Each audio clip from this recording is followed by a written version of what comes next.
With Youcef Bouandel. He's a professor on politics at the Department of International Affairs at Qatar University and joining us from Doha. Appreciate your time, sir. So we know this deal will be formally agreed to and ratified in the coming hours by Israel's parliament. But when you hear some of the details that we are now getting, and it's still not a lot of detail, but there is some, do you think that Israel is still getting the better deal here?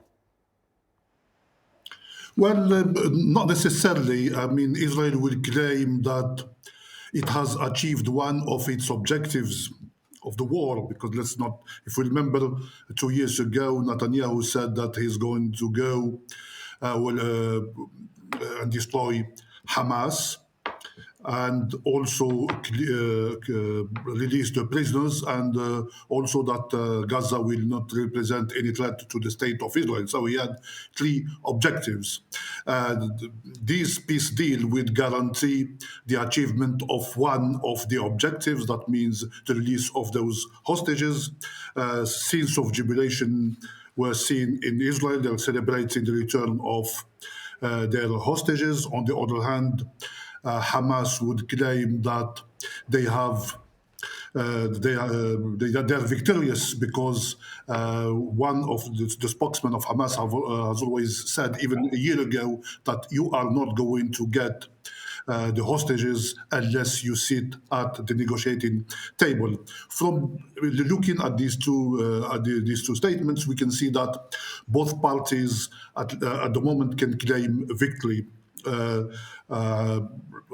Israeli hostages will be released within 72 hours or 96 hours from now, and Hamas will get about 2,000 Palestinians released from Israeli prisoners, and they would make sure, they would remind everybody that they have achieved that through the negotiating table. In other words, Hamas recognizes Israel, sat with them in the same room and negotiated the first part of this particular deal.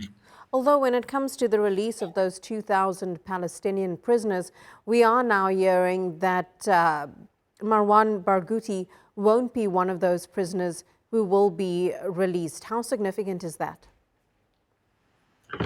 Obviously, it is significant because he has, he has the highest jail sentence in the history of Israel. It would have been a very, very big coup for Hamas to get him released. But since the Israeli cabinet is partly dominated by the right-wingers who are opposed to any deal with Israel, I'm not surprised that Barghouti is going to spend the rest of his life in Israeli jails. What do you think the next phase could possibly look like? And I know I'm very well aware that, of course, we haven't even got through the first phase of this deal. But when it comes to that second phase, what could it possibly look like, especially for Hamas, who we know Israel has said they shouldn't have anything to do with Gaza, that they should leave completely, and that Gaza should be governed by an entirely different entity altogether? Well, it's very difficult to say. I mean, we are at the very, very beginning of this process. Nobody trusts Netanyahu, and there are fears that once the hostages are released, Israel would go back to occupy Gaza and try to finish the job. Trump is adamant that, or at least in public is adamant that this process will continue. There are certain sticky points. One of them is that Hamas will have nothing to do with Gaza in the future. They have to give up their weapons and so on and so forth. And I think that it will be very, very difficult to achieve. Hamas has said that Gaza is an internal matter and it will be run by Palestinians. From some of the reports I saw, they're quite happy for other Palestinians to have a say in the running of Gaza, but not necessarily any foreigners, especially not Tony Blair. Absolutely. And do you think this is a point where someone like the Palestinian Authority can actually come in, or is there not trust there between Palestinians in Gaza and the Palestinian Authority, which is also heavily criticized in the occupied West Bank? Well, the Palestinian Authority would like to have a say and would like to run Gaza, but there is a very big mistrust between Hamas and the Palestinian Authority because Abu Mazen, which Mahmoud Abbas has said that he is happy for the establishment of a state without any weapons, and that runs against the wishes of Hamas.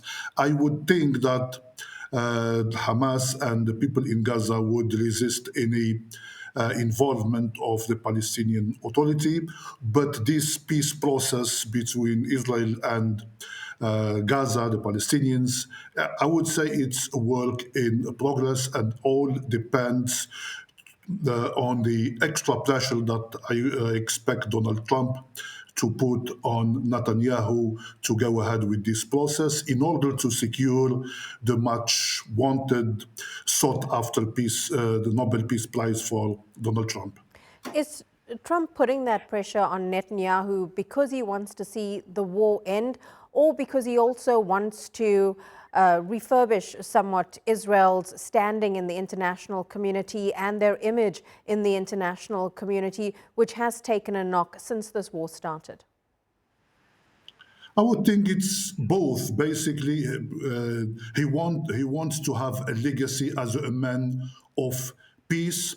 He said it bluntly that he thinks he deserves the Nobel Peace Prize, and this is one of his objectives. Secondly, the youth in the U.S., I think people from the age of 18 to 30, 35, according to some opinion polls, they're against the narrative of Israel.